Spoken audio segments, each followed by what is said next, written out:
standing at the border between East Berlin, West Berlin, in the no man's land. Remember? On that point too, just the fact that, like we said before, it is just in the middle of everything, in the middle of the city, and there's no sort of anything to either keep the sights of just main Berlin out, or like the sounds, like walking through, you hear cars, you hear people talking, you hear music from the restaurant or whatever. And that it's sort of like it's just here in the middle, and that all the sounds of the city of everyday life are like a part of the memorial, that life is still here.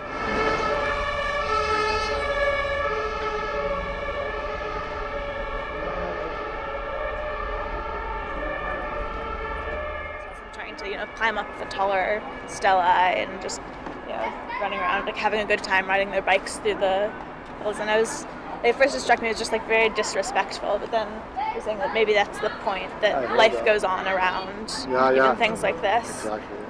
I wasn't sure that that's like the right time and place for it, but I can see that point. We're in the heart here.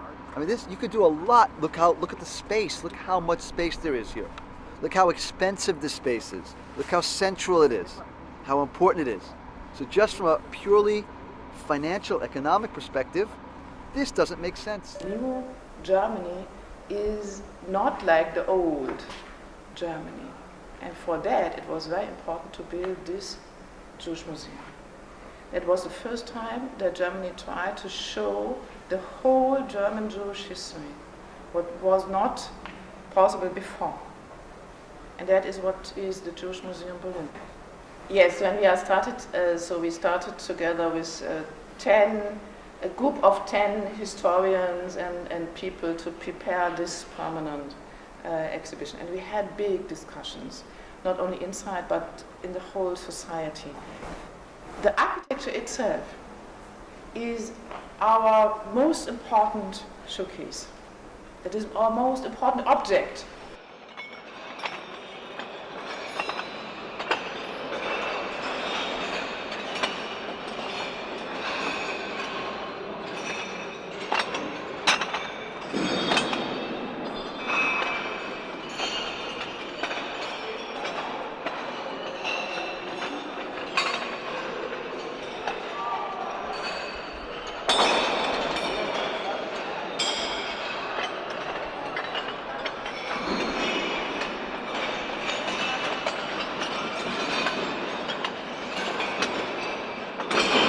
Just experienced was an interesting mixed media piece of music almost. It was an aleatoric piece in which when we stepped on the faces of the piece of the space, not only did our feet change the pitches and whatnot, but the piece of music is performed differently every time depending on how many people are in the space, how many people are walking, how fast they're walking, what they weigh, and how they disturb the different faces and the different pieces of metal, because different pieces of metal will ring at different pitches depending on which face is touching which face, and the size and the weight and the constitution of the materials that are touching each other. So it's a chance piece of music, and that's what I really liked about it, and I thought it was a very interesting statement about also just the uncertainty and chance of life.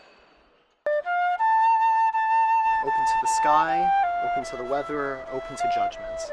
It is also open to the view of nearby neighbors, just as it was in 1941. Houses still sit close to the station. Berliners looked out of their windows and saw what was happening here. Perhaps some of the Jews saw them standing at their windows, saw curtains being drawn and backs turned. Though the tree of life may have seemed dead in Germany in 1945, these trees are working to make track 17 disappear and to leave in its place a corridor of life.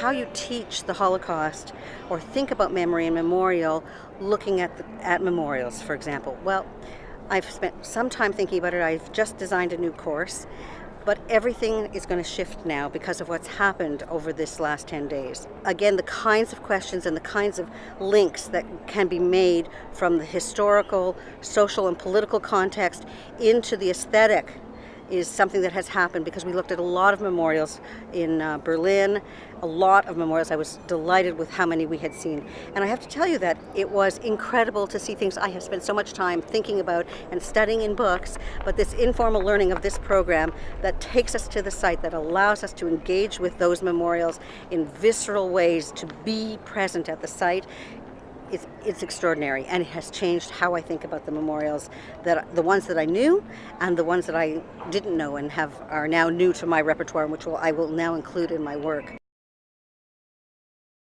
And especially powerful was the trip to Terezin because there were so many musicians that were there at Terezin, and I got the opportunity to play my flute there at a memorial service at Terezin, and I chose to play something written by Gideon Klein, or a portion of a string trio written by Gideon Klein.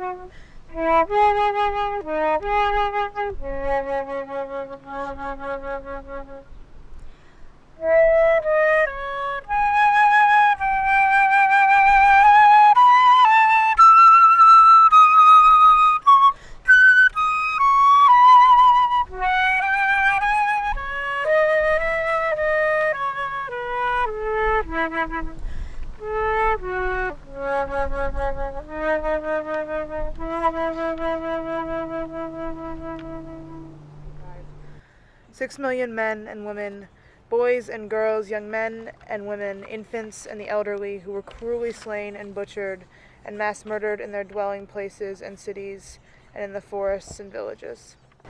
For 7 weeks I've lived in here, penned up inside this ghetto, but I have found my people here. The dandelions call to me, and the white chestnut candles in the court, only I never saw another butterfly. He described the one and only butterfly he did see there, so richly, brightly, dazzlingly yellow. It flew away, he said, up and up, away from earth, leaving the cold gray world of Terezin behind. He fixed his attention on that butterfly.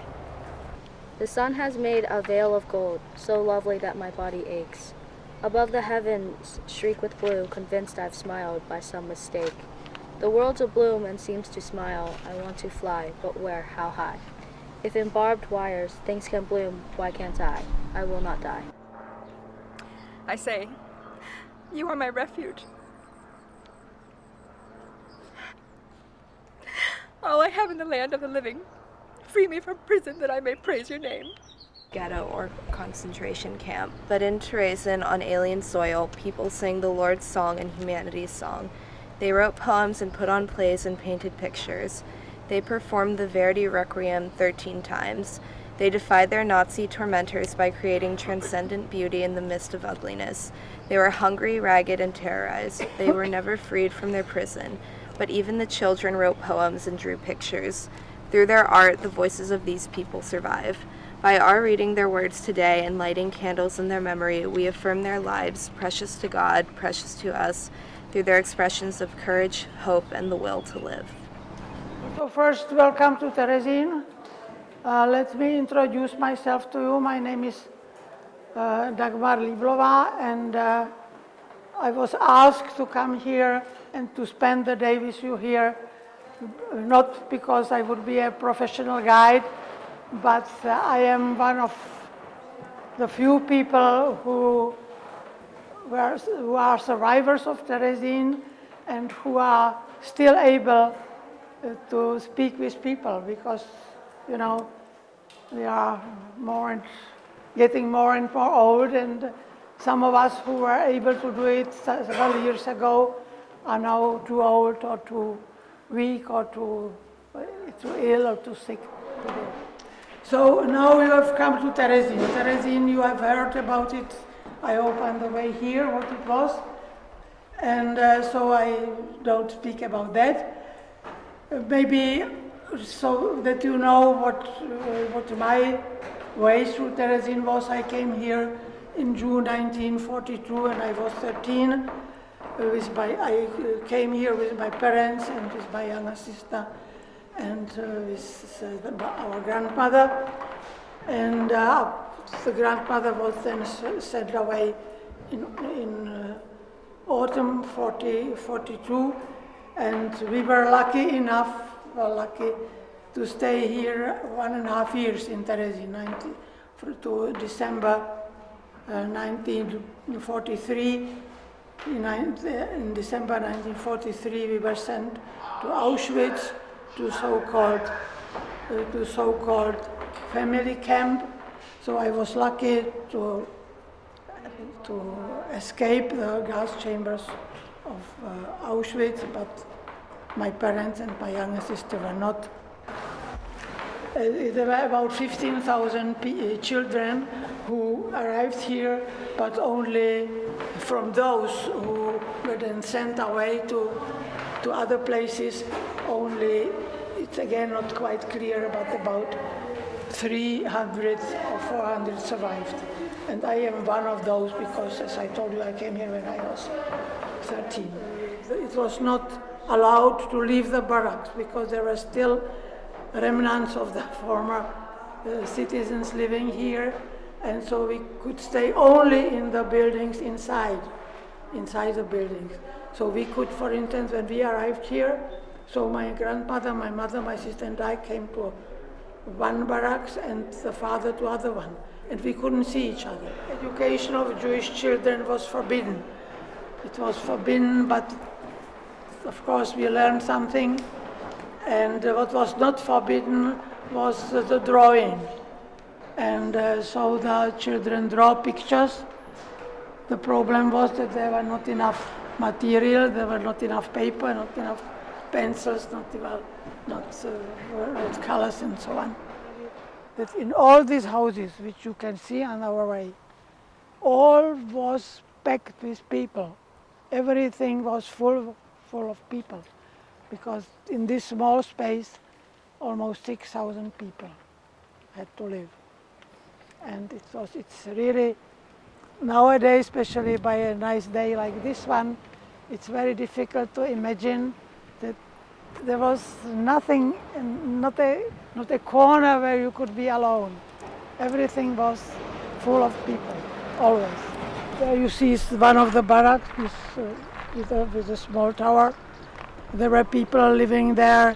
This part of the square was also forbidden because the building at the corner with the grey building with the tower, that was the commander's office. And of course it was for Jews, it was not possible to enter the vicinity of the commander's place. I lived in this building. That was a so-called home for girls. There were about more than 300 girls living there. In each room there were girls of the same age. So I lived in a room which was 4th and 5th window from the right. That was a place where we lived. It was about 4 times 5 or 4 times 4.5 meters, and we were 24 girls living there. I'm much more aware now of, first of all, how intertwined we all are. Jews, Catholics, Christians, no matter what distinction we want to make, we all have a responsibility to both learn from the past and to apply those lessons to make sure that future generations understand how easy it was for this to happen, for the Holocaust to happen.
the idea of not teaching in isolation, the idea of cross-curricular, bringing all the as many threads together as possible. We had history blended with art, blended with literature, blended with music, and that gave such a rich experience that's what I'm going to strive to create when I go back. You look at the Olympic Stadium, it was built to showcase the triumph of the Aryan race. And a few weeks ago, the German Cup final was played there, and the team that won, which came from Munich, the city where the Nazi Party was founded, they had a team filled with Muslims and blacks and Latin Americans and Slavs. You look at the building that used to be the Reich Ministry of Aviation, where they planned horrible bombing raids on cities in Britain and Eastern Europe, and now that's the Federal Ministry of Finance, which distributes money that helps bail out those same countries and to build a really great nation. And I think that no matter how bad things can get, a nation can always change, and Berlin has shown that. And when we went to a synagogue in Berlin and prayed there, it was really special because it feels like the nation of Germany has done a 180, and it's really wonderful to see that happen. And we're talking about teachers and students and everyone coming all together. And one of the things that happens as a teacher is you give out all year, and it's hard to bring it back in. But turning me into a student here is what's filling me back up, and the questions and learning things, and it's really transformative. Going through the touching memorials in the museum, I really did feel a response, and I think that that was made even more apparent by sharing these experiences with such a phenomenal group of people. And then the morning where we had the Orthodox rabbi followed by the leftist politician, I love that. It sort of puts things in perspective. Like, we may think we know what's good for the world. We may think we know for sure that we are right, that we are everything that is right. But we have to know to check ourselves, and we have to learn that sometimes an ideal is not worth it. To be able to come here and experience the things that we've all been able to experience, and to meet so many new people, and to just practice genuinely that idea of being a lifelong learner. And we're constantly being advocates of that philosophy of you have to continue to learn no matter if you're in school, you're out of school, or what age you may be. And right now we're all doing just that. And what affected me more than anything else were these little memorials, the stumble stones, the signs that we saw at the park yesterday. Those things had more impact than I think the big memorials. Yeah, we walked past the three mirrors in the garment district. If I'd been on a tour of Berlin, I would have walked past it 100 times. It would have meant nothing.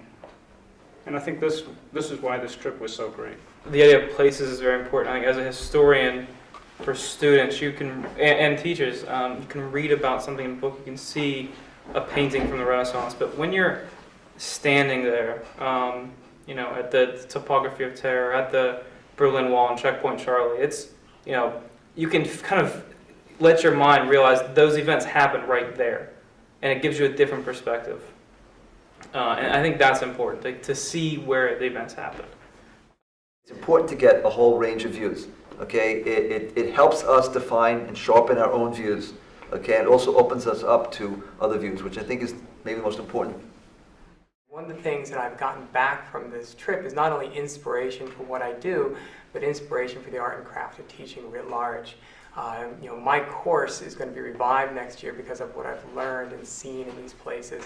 My desire to connect to people about these topics and the power that can be derived from that connection has been reinforced and is stronger than it was clearly before I went into the trip. So on both a personal and academic level, I feel very lucky, very enriched, and I'm fired up, ready to go. There are so many people who have never been heard, who simply disappeared, and we have a responsibility to bring their voices back and to make sure they're not forgotten. And from a Catholic perspective, I think we have a deep responsibility to our faith to do that, to really act and not just talk about the idea of social justice. And that's how I plan to use this at my school.